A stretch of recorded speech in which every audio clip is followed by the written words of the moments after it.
الرحمن الرحيم إذا جاءك المنافقون قالوا نشهد إنك لرسول الله والله يعلم إنك لرسوله والله يشهد إن المنافقين لكاذبون اتخذوا أيمانهم جنة فصدوا عن سبيل الله إنهم ساء ما كانوا يعملون ذلك بأنهم آمنوا ثم كفروا فطبع على قلوبهم فهم لا يفقهون وإذا رأيتهم تعجبك أجسامهم وإن يقولوا تسمع لقولهم كأنهم خشب مسندة يحسبون كل صيحة عليهم هم العدو فاحذرهم قاتلهم الله أنا يؤفكون. Jika datang kepadamu Muhammad orang-orang munafik yang berkata kami bersaksi bahwa engkau adalah utusan Allah dan Allah Maha tahu bahwa engkau adalah utusannya dan Allah juga bersaksi bahwa orang-orang munafik itu adalah para pendusta. Mereka menjadikan sumpah-sumpah mereka sebagai tameng dan mereka menghalang-halangi manusia dari jalan Allah Subhanahu wa taala. Sungguh amatlah buruk apa yang mereka kerjakan. Dan itu dikarenakan mereka beriman lalu mereka kafir hingga Allah kunci hati mereka dan mereka tidak menyadarinya. Kalau engkau melihat sosok mereka Muhammad, orang-orang munafik itu, paras mereka, postur mereka membuat kalian kagum. Dan kalau mereka bicara, tutur mereka, retorika mereka, maka kalian akan mendengarkannya. Mereka itu seperti kayu kosong yang dijadikan sandaran. Mereka mengira bahwa setiap teriakan itu ditujukan pada mereka. Mereka itu adalah musuh.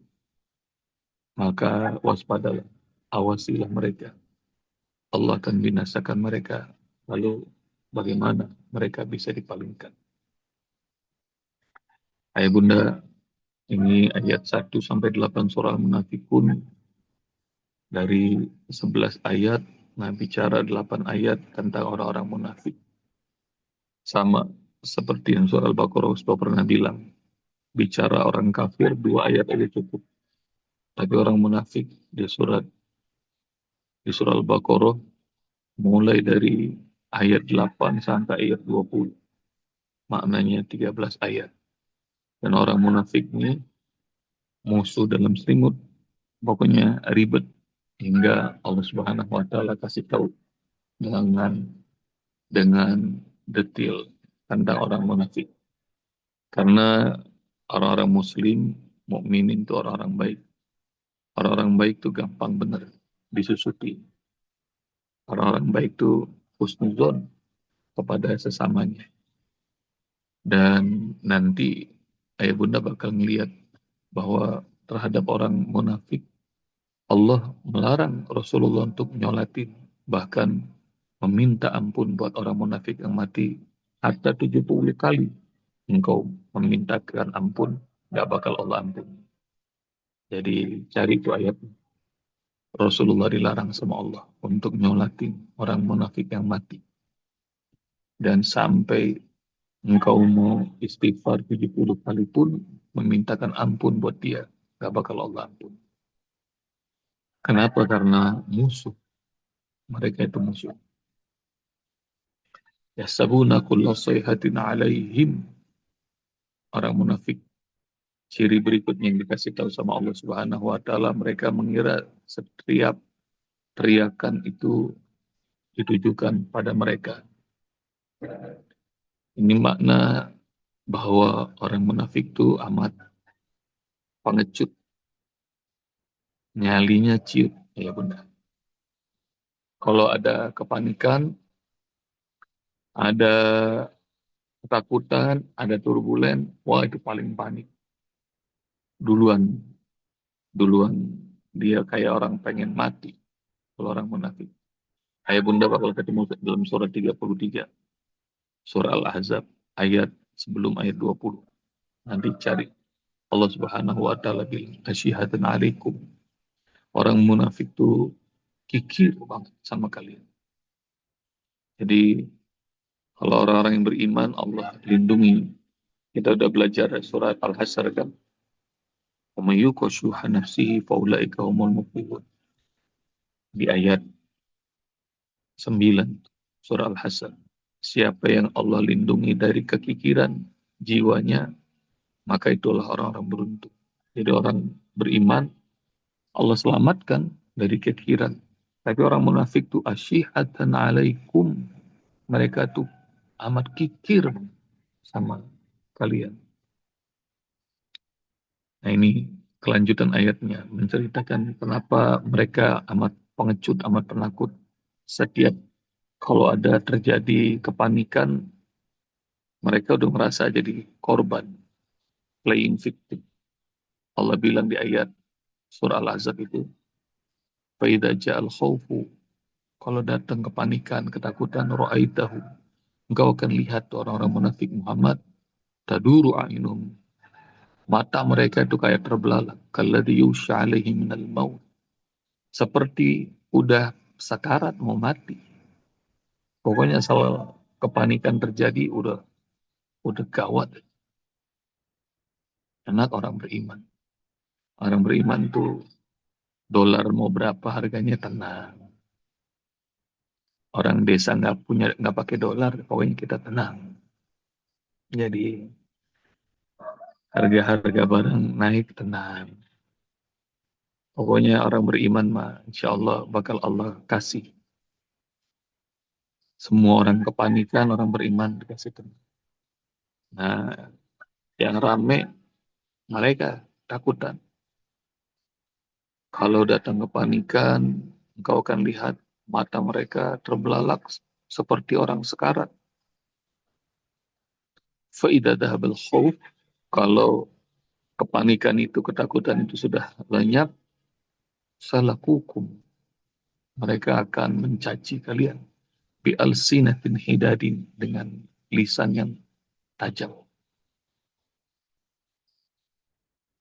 Dan model begitu, ciut, penakut. Tapi kalau udah beres, wah, superhero. Merasa paling hebat. Nantangin perang, dilainin perang, dia yang ngajuin gencatan senjata. Jadi udah gitu nggak ngaku kalah perang lagi. Udah babak belur nggak ngaku. Jadi itu model-model orang munafik. Umul adu. Nah model begini ayah bunda, orang yang pragmatis, omongan nggak bisa dipegang, selalu mengambil keuntungan kesempatan dalam kesempitan, nggak usah ditemenin. Allah bilang itu musuh. Fahzarhum, maka hati-hati, waspada sama mereka. Jadi model kayak begini gak usah ditemenin, kata Allah. Lihat nih, Allah yang Maha Rahman, Allah yang Maha Rahim, Allah yang Maha Halim, Allah yang Maha Wadud. Terhadap orang yang menggunting dalam lipatan, orang-orang yang berkhianat, Allah tegas tuh, humul adu. Mereka itu musuh. Fadzarhum, waspadai, awasi. Qatalahumullah. Pasti Allah akan binasakan mereka. Dan poin berikutnya dari ayat 4 ini adalah jangan berteman ya ayah bunda kepada orang-orang yang punya sifat nifak ini, nggak usah berteman. Nanti nular. Pertemanan tuh nular. Berteman sama orang soleh, ntar nular ikutan soleh kita. Berteman sama munafik juga begitu, nular. Berteman sama LGBT juga begitu, nanti nular. Jadi hati-hati dalam pertemanan. Dan model kayak begitu, kata Allah, humul adu, musuh. Meskipun dia nggak ngaku kafir, tapi Allah kasih tahu itu musuh. Wazarhum, awasi, waspada sama mereka. Karenanya ya bunda, kalau sama orang beriman, kita harus sikoh, percaya. Kalau sama orang beriman. Sama orang beriman, sembelihannya aja kita yakin halal. Tapi kalau kepada orang yang non-muslim, orang yang kafir, munafik, maka harus waspada. Jangan dibalik ya benar. Sama orang beriman kita waspada, sama orang Yahudi, Nasrani, munafik malah bertemu. Jangan dibalik. Hati-hati itu. Jadi kalau ada saudara kita, teman kita cerita tentang seseorang teman kita yang muslim, muslimah, mukmin, mukminah, keburukan, jangan telah percaya. Selagi dia itu beriman, selagi kita tahu dia sholat, maka keburukan-keburukan kita nggak bakal percaya. Apalagi kalau katanya. Jadi selagi orang-orang beriman, ayah bunda harus lapang dada, harus yakin.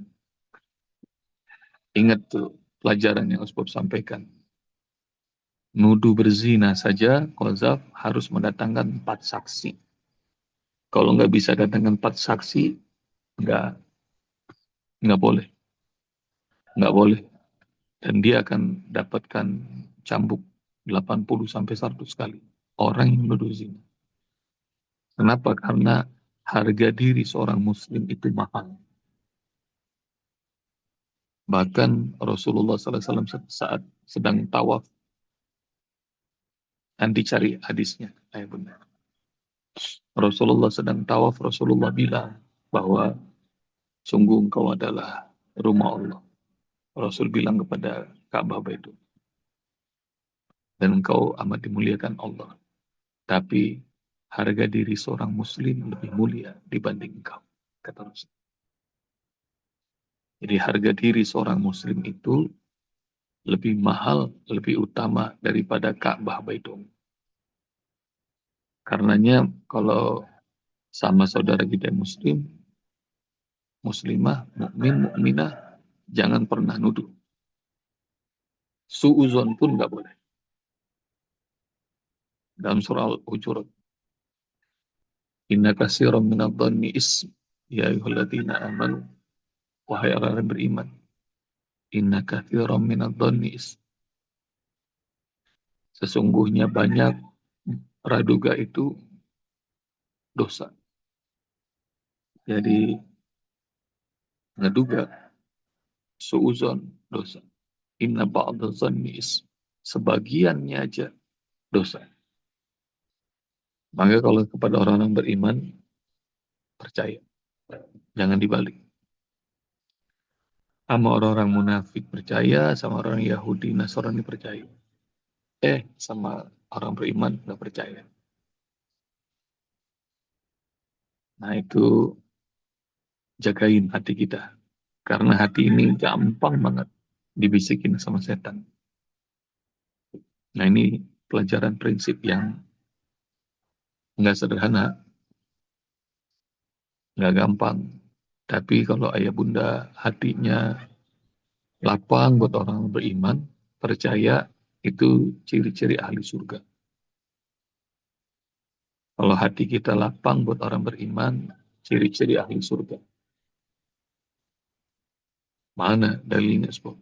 Kalau ayah bunda nggak percaya, nanti cari hadisnya. Rasulullah SAW bilang sebentar lagi akan datang ahli surga. Rupanya para sahabat nunggu. Dan kemudian orang yang dimaksud sama Rasulullah adalah orang yang simpel, sederhana. Bukan dari kalangan sahabat yang ngetop. Bukan seperti Abu Bakar, Umar, Utsman, Abu Hurairah, dan lain-lain. Nggak cuma sekali. Besoknya Rasul bilang, sebentar lagi akan datang ahli surga. Yang lewat orang yang sama sama kemarin. Kali ketiga, besoknya lagi Rasul mengatakan sebentar lagi ahli surga bakal datang. Dan itu orang yang sama. Dan Masya Allah, hingga Abdullah bin Amr bin As, usai taklim, usai kajian sama Rasulullah, dia samperin orang itu sambil dia berbohong. Paman, boleh nggak saya nginep di rumah? Kenapa emang? Saya habis berantem sama bapak saya, Amr bin As. Ya udah boleh. Dan orang itu juga segitu gampangnya percaya. Boleh katanya nginep. Dan Abdullah bin Amr bin As itu dia niatkan berdusta cuma pengen tahu amalan apa orang. Dia nginep beberapa malam. Dia tungguin amal hebat apa yang dilakukan orang ini. Semuanya simpel, sederhana. Nggak ada yang istimewa. Hingga akhirnya beberapa malam dia nginep, dia belum ketemu juga jawabannya. Hingga akhirnya dia berkata jujur. Sebenarnya saya nggak berantem sama bapak saya, Paman. Tapi sebenarnya saya penasaran Rasulullah itu jamin engkau ahli surga 3 hari. Gitu. Orang itu kaget bahwa dirinya dijamin ahli surga oleh Rasulullah. Amal apa, Paman? Dan orang itu membocorkan bahwa amal yang biasa dia lakukan, amal bukan amal hebat, amal sederhana. Sebelum dia tidur, selalu dia bilang pada Allah, Ya Allah, aku maafkan semua kesalahan orang-orang. Jadi, kepada kaum muslimin dia maafin. Lapang dada. Jadi, kepada orang-orang yang menyakiti, orang-orang yang mencaci, orang-orang yang fitnah, segala macam, maafin. Nah, itu maknanya ya Bunda kepada sesama muslim, mukmin, lapang dada itu akan membuat kita jadi ahli surga. Itu pelajaran mahal ya Bunda, nggak simple, nggak gampang, latih, latih. Ya Bunda barangkali punya teman, ada punya guru, ada punya keluarga yang baik, udah ditipu, disakitin sama orang banyak, kadang-kadang yang nipu orangnya itu juga, tapi tetap aja dia berbuat baik. Pernah nggak dapatin ada orang kayak gitu? Baik banget. Sampai keluarga udah gemes. Apa sih? Udah berkali-kali orang itu nipu kok masih percaya aja. Ya, itu nama orang baik. Susah tuh orang baik tuh. Orang baik terus-terusan baik. Selagi sholat, selagi beriman, percaya. Sampai yang geram tuh, keluarga pada geram. Anak cucu pada geram. Apa sih? Udah berkali-kali dizolimin, masih aja berlaku baik. Nah, itu. Kepada seorang mukmin, kepada orang muslim, muslimah, mukminah, harus lapang dada, percaya. Tapi kalau kepada musuh, Allah bilang, humul adu, fazarhum, waspada, hati-hati. Ya bunda nanti juga begitu. Setiap apapun jargon, propaganda, agenda yang dibawa musuh-musuh Islam itu, jangan percaya. Hati-hati. hati-hati. Jadi kalau kalau sama mereka harus hati-hati.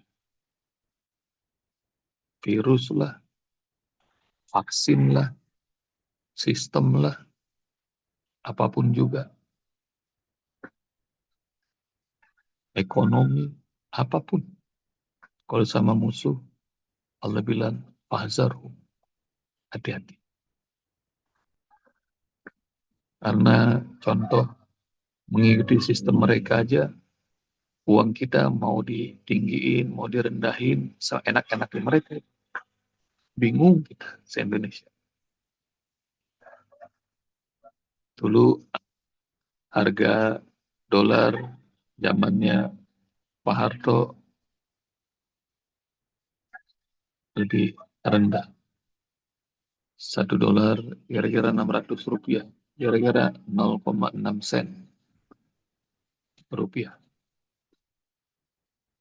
Oh, sekarang Masya Allah. Terus 1.800 kata ayah saya di rumah. Pernah 600 perak tuh ayah saya di rumah. Dolar. Ntar bingung, perasaan hidup kita begini-gini aja. Tapi kenapa barang-barang mahal semuanya? Kalau sama musuh, hati-hati, waspada. Ayah bunda nanti lihat bagaimana Rasul dan para sahabat waktu hijrah ke Madinah, pasar dikuasai orang-orang Yahudi. Abdurrahman bin Auf, Sa'ad bin Robi, dan para pengusaha-pengusaha Muslim, mereka nggak dikasih peran. Karena pasar itu sudah curam, pasar sudah mati molati. Tahu apa yang terjadi? Rasul, Abdurrahman bin Auf, Sa'ad bin Robi, dan para sahabat-sahabat lain bikin lagi pasar yang adil. Jadi nggak ikut sistem mereka. Keadilan berdasarkan ketakwaan. Tahu apa yang terjadi? Dalam waktu singkat, ekonominya kuat. Dalam waktu singkat, negaranya kuat. Dalam waktu singkat, tentaranya kuat. Tapi kalau ikut mereka, ya begitu. Dah, kalimatnya simple. Allah bilang, humul adu fahzarhum. Kalau musuh, hati-hati. Jangan ikut permainan mereka. Sampai makanan pun kita didikte, ayah bunda. Jadi semua makanan di dunia ini nggak boleh. Kalau ada orang Indonesia nemuin bibit makanan, benih makanan, penjara. Ayah bunda pernah dengar nggak? Petani nemuin bibit benih padi buatan sendiri, penjara itu. Jadi nggak boleh. Makanan, benihnya kalian buat sendiri. Kalian harus ikut.